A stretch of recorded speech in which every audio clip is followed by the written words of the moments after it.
What's up, y'all?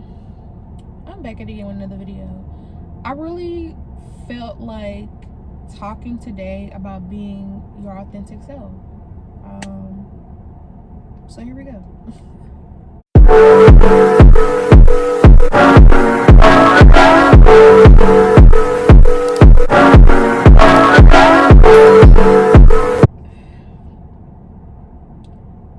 Basically, being a business owner and working on personal development, I'm realizing that I have a lot of limiting beliefs about myself, my capabilities, my business, the life that I'm living now, and the decisions that I had, holding on to like a lot of shit from the past, the decisions that I made in the past that, you know, impact me now today, while still breaking that down to lay a new foundation, so that way as I move forward and progress forward, you know, I'm not stuck on that, but I'm like moving more, like I said, more to my authentic self, my true self.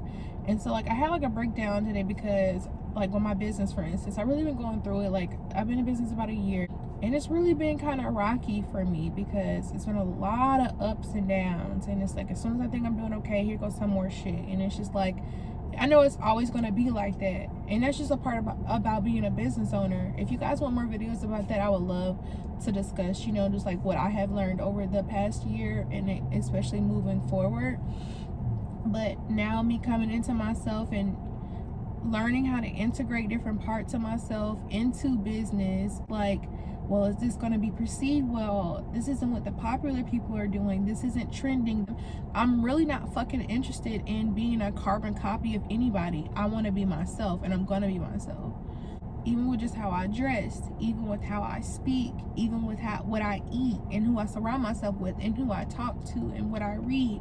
Like, all of this shit is changing and has been rapidly changing since I decided to like dedicate myself to being the best version of myself. I had to almost talk to my inner child just now and just let her know, like, it is okay to be scared. It is okay to cry. It is okay to feel emotion. I had a mentor try to tell me, well, not try to, told me, you know, about like crying, for instance, on Instagram. Like, that's not a thing to do because it is a symbol of weakness. Just like I wasn't crying on Instagram, I was crying because I feel as though that there's so many people out here who realize that the life that they're living isn't working for them, but they also don't have the courage, the guts, the balls, the clit to go out here and go against the norm. The norm is stay down, hold your head down, do this, this, and this, and nut up and shut up. And it's like, there's a time and a place for everything.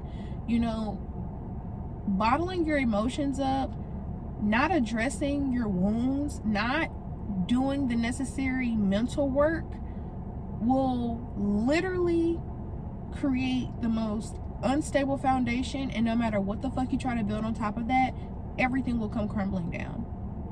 I have done it multiple times.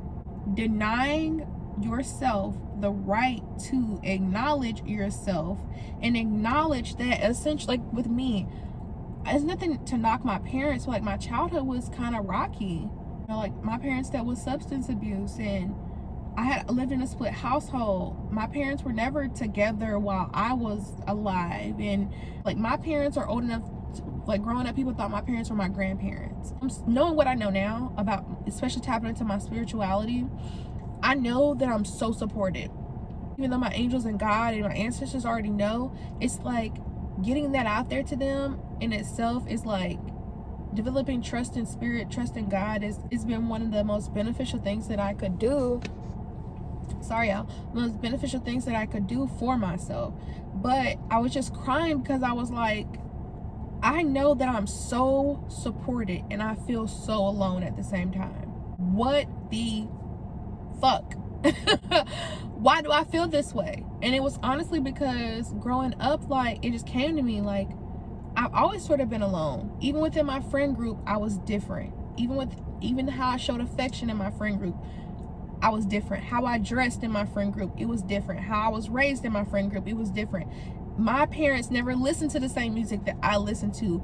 I didn't have anybody that I could relate to around my age. I didn't have a lot of friends my age. I didn't grow up that way.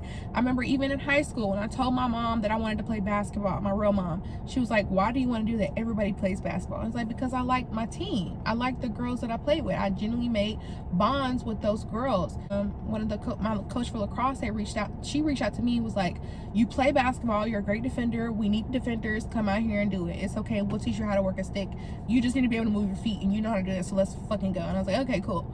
And I told her, and she was like happy, but like my parents, because they were older, like they deal with things like arthritis and chronic pain. So like sitting on bleachers for hours and sitting out in the sun for hours and tournaments and shit like that was never really a thing. So my teens parents became more of my parents when it came down to supporting me in my endeavors like that.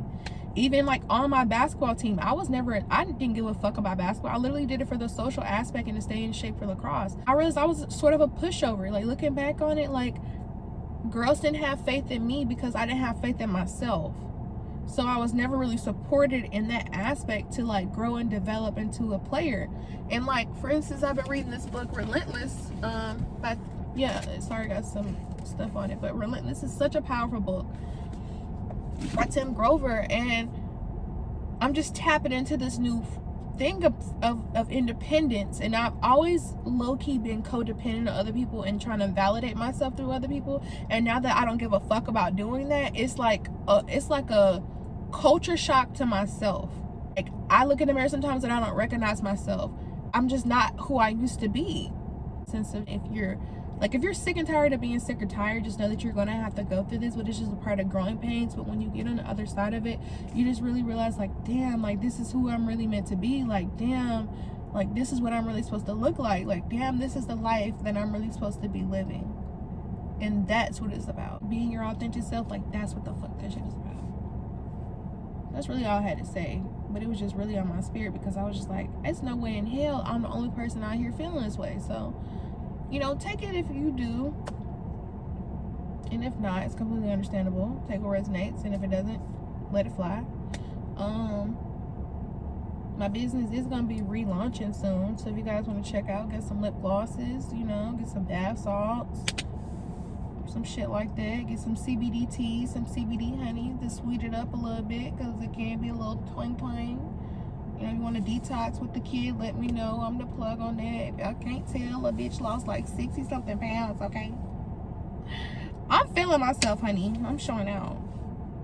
But yeah, that's it. I love y'all, and I'll see y'all next time.